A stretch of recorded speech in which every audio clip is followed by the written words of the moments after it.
Hello, we are eBay Mania and welcome to our first YouTube video.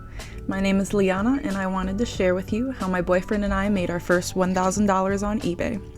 First, let's talk about why we started this venture. My boyfriend Nick and I both work as well as raise 3 kids, which is a full-time job all by itself, as all the parents out there already know. We wanted to start an additional revenue stream that we could work on from home. With inflation and 3 kids growing quickly and starting school and sports, our expenses began to increase. We would also love to travel and pursue our dreams. I'm sure most of you watching this have similar reasons. Many financial experts like Warren Buffett advise to start a passive income stream. So for us, we decided flipping items on eBay would be a good place to start. It's a great feeling to wake up to a profitable sale on eBay. Now, before we get into how we started and what we have learned on our journey so far, please drop a like or even subscribe to our channel if you'd like to see more videos like this in the future. We are just getting started, and any help promoting our new channel is very much appreciated. We plan to continue documenting our eBay journey, and we will be sharing plenty more information in the future, so stay tuned. Now, let's get into how we started. My boyfriend Nick already had an eBay account set up to sell excess hobby items and random things that we didn't need anymore. With the hobby items, Nick already had a good idea of the demand and the relative pricing, so that part was easy for him. We also sell items that the kids have outgrown and don't use anymore. It did not take long to realize that eBay can be a good side hustle, so in mid-January 2025, we started to look for good deals on items that we could resell. We began on Facebook Marketplace and the items were local, and we were dealing with people looking to make quick cash, so negotiating pricing was an option for us to get items to resell for a decent profit. So far, we have had the most success finding profitable items on the Facebook Marketplace. Other sources that we have tried or heard about include thrift stores, flea markets, overstock stores, garage sales, and estate sales. All of these have good potential, especially garage and estate sales, but those have been few and far between during the winter in the Midwest since we started taking eBay more seriously. That being said, with just one major source for items in Facebook Marketplace, we've generated over $1,000 in sales in our first month, and we plan to continue to scale that given our early success. One way we plan to do so is to use estate sales, store closings, and liquidation platforms to get profitable items to list at higher volumes. As far as the items we look out for, we did not do much research at first with what actually sells on eBay, and our first buy was a big box of old books that we found on the marketplace.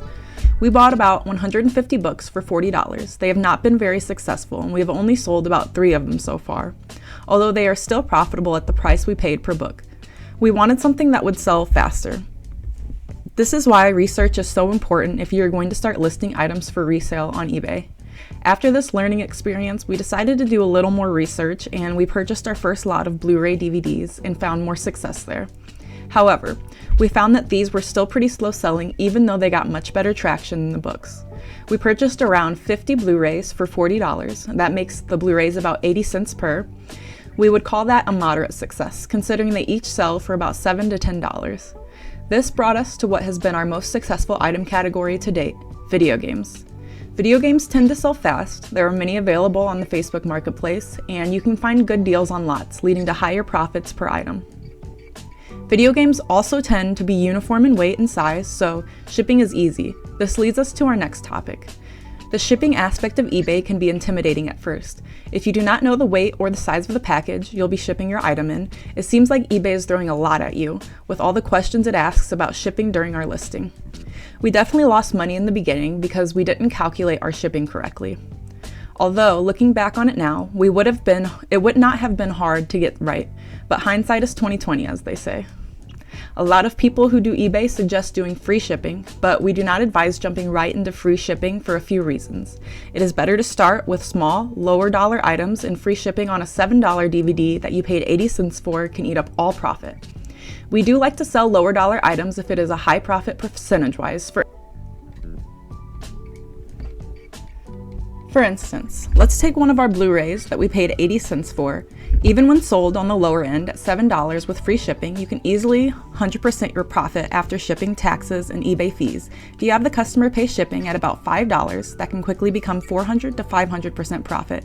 And we have noticed customers don't seem to mind paying shipping on lower dollar items. A good way to save on shipping we wish we would have capitalized on sooner is to buy your shipping labels through eBay.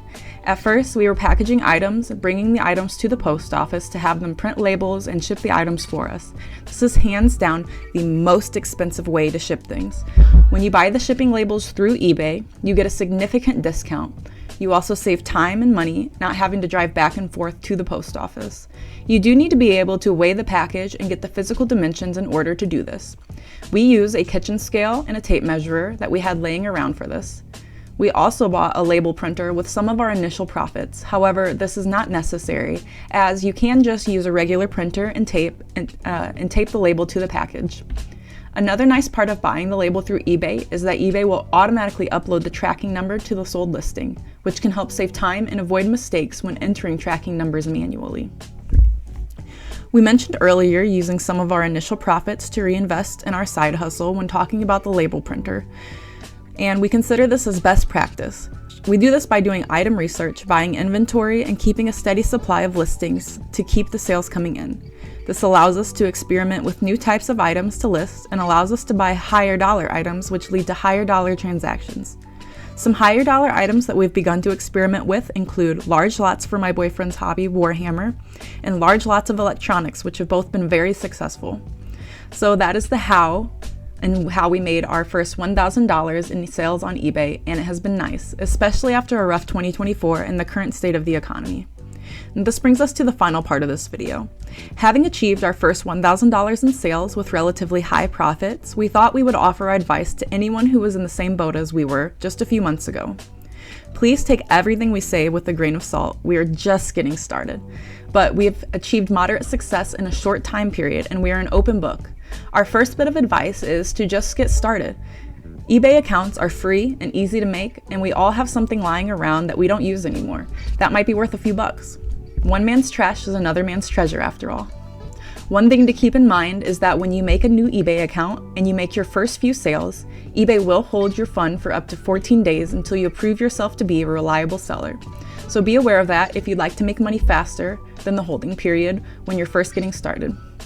This period does pass quickly after your first few successful sales, and eBay will start paying you out much faster after that. So the earlier you get started selling, the better. Another reason we advise you to start right away is because it is easy to consume information, but in order to get good at anything, you need to actually start doing it, and just getting started is the hard part. Once you've made your first few listings, it will be easy from there on out. We advise you do start with what you know. If you are selling excess items from around the house, you probably are already doing that. As I said previously, before we got into this, my boyfriend had sold some of his excess hobby items. He already had some inherent knowledge of value and demand, as well as quite a bit of excess he was not going to use. So it was a great learning experience for him to start understanding eBay. These items also proved to be highly profitable. One mistake we made that would be a good one to avoid is to learn how to do your research before you start listing. It is important to understand how to look up items under the sold and completed filters on eBay so you know sold for price, shipping, and sell-through rate. We advise people to learn how to ship profitably. We touched on this a bit earlier, but there is more to it. Once you understand what shipping costs and if you are willing to do free shipping or not, it is also important to take care with how you ship things.